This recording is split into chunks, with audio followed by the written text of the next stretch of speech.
Hello and welcome to Best Films of All Time. We're going to be talking about Gattaca today. Okay, Gattaca, I personally consider to be one of the best films of all time. You're certainly welcome to disagree with me. That's totally fine. But I will say that the reason I think Gattaca is one of the best films of all time is because of the omni-importance that it saw ahead of itself and the age that we are now living in. Okay, this film, and I'll show you the box that I have anyway. Gattaca. Whee. All right, there we go. There's Gattaca. There's Jude Law, Ethan Hawke, and Uma Thurman back in action.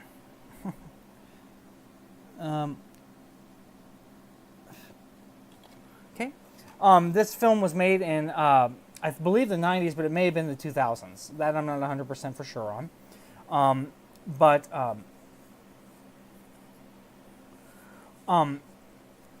The reason that I find it to be one of the best films of all time, and again, I'm not talking about like literally the top 10, okay, or even the top 100, or even really to a certain degree the top 200. You know, this is in the 300 range, okay, of films, which is totally fine. I mean, when you consider how many films are made over the countless years and decades and different things like that, it's actually quite an accomplishment to even get into the top 500. Okay, because you have to have something that audiences, I don't know. It's not that they necessarily want. You don't have to have that, but you have to have something special. Now, this is basically a modern retelling of Frankenstein. It's the same concept that has gone on since the Romantic era, which is, can man play God, and if we can, is that a good thing? Certainly open to debate. There are many good things that happen with science. You know, we have medical things that can save people's lives now. Much easier than even 50 years ago. But with that comes a very, very high cost. And Gattaca is specific about talking about that.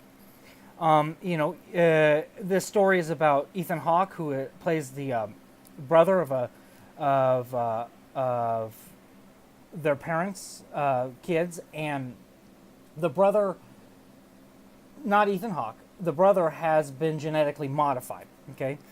They went to a specialist, they gave him all the good traits, bigger muscles, faster, smarter, you know, they made him Superman is basically it.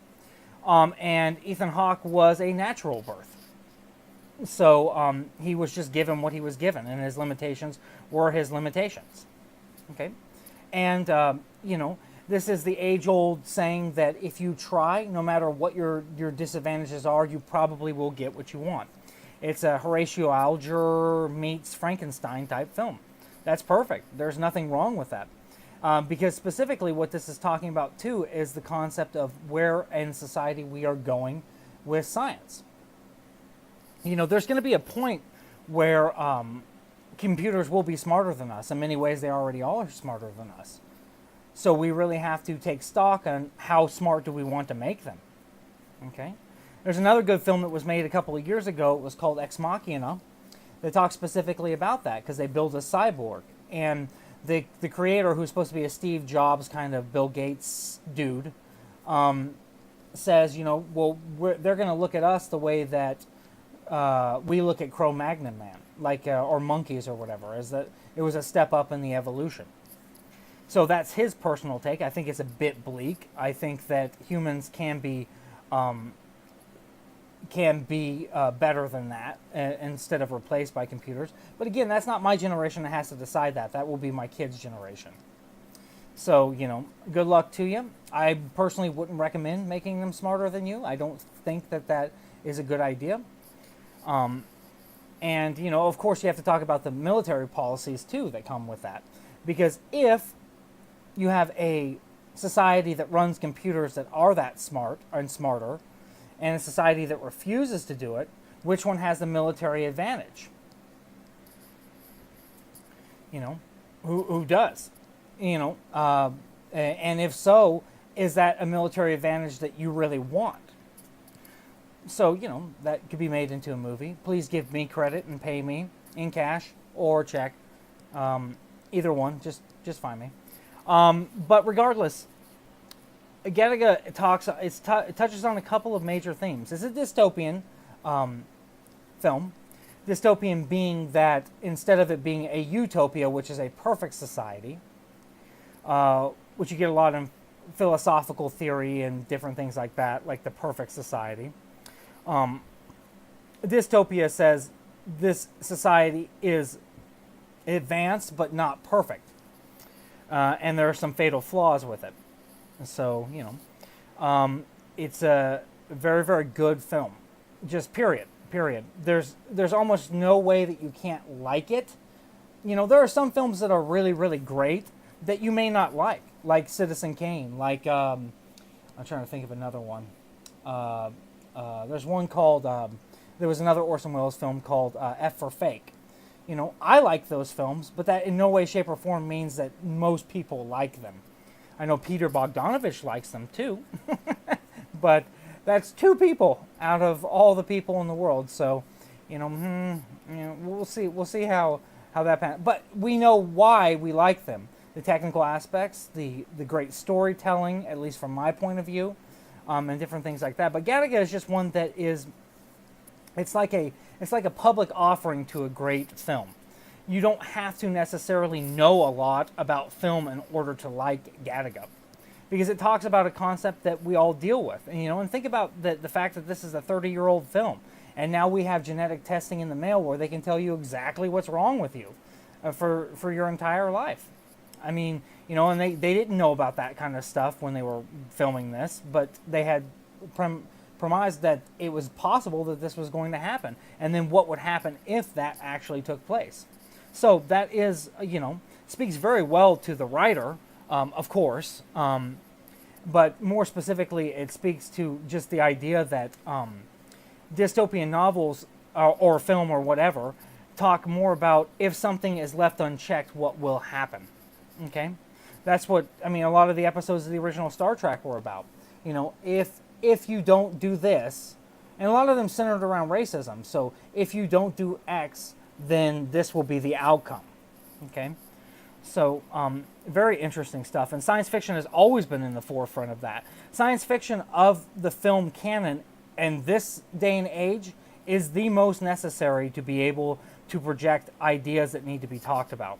There are very, very few other film genres that can do that well, first of all, and to be taken seriously, secondly. Because, humor talks a lot about it. There are many, many humorous podcasts and specials and things where people talk about real issues that are going on. But when you wrap it up in humor, then you have a real kind of problem because you're not taken seriously. Does that make sense? That's why so many comics turn to drama eventually and are probably so good at it, because they really want to be taken seriously for a change instead of being like, oh yeah, but you told that fart joke way back when, so we don't know what to think about you.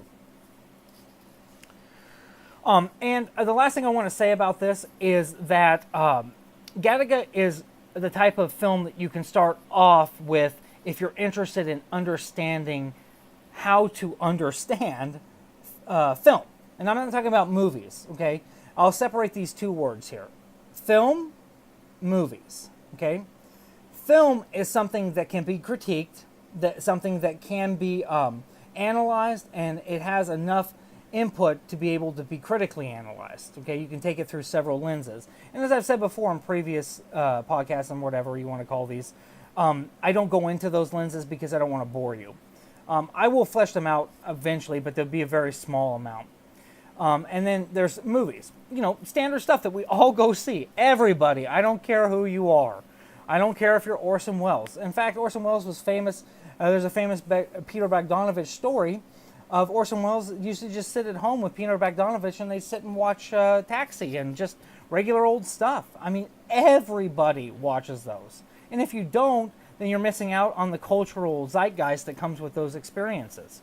Like Aquaman, like the new Avengers, like Captain Marvel. It gives us somebody to root for. It gets us out of our problems. There's nothing wrong with those films. They're great. Those movies. They're great. No one should disrespect them. It's just that you can't really take them that seriously. You can't really critically analyze them. And that's really the major problem with them. is that if you do, then you're going to find so many flaws with them that you won't want to watch them based on that. And that's, you don't know, nobody needs that. Everybody needs to watch Aquaman. I mean, why not? I want to see Nicole Kidman kick some ass. Or Jason, I don't remember his last name, but whatever. Him too. All right, but okay. So we've talked about Gattaca, and I had something on the back of my mind, but I can't. I'm trying to remember what it was that was in the back of my mind here. So just give me 1 second. If I don't remember it, then I'll go ahead and end this. Well, I did want to apologize for the stuff in the background. That stuff has to do with my job. I teach online. Students that don't know English, I teach them what's called ESL, or English as a Second Language. So there is some bric-a-brac of that kind of stuff there.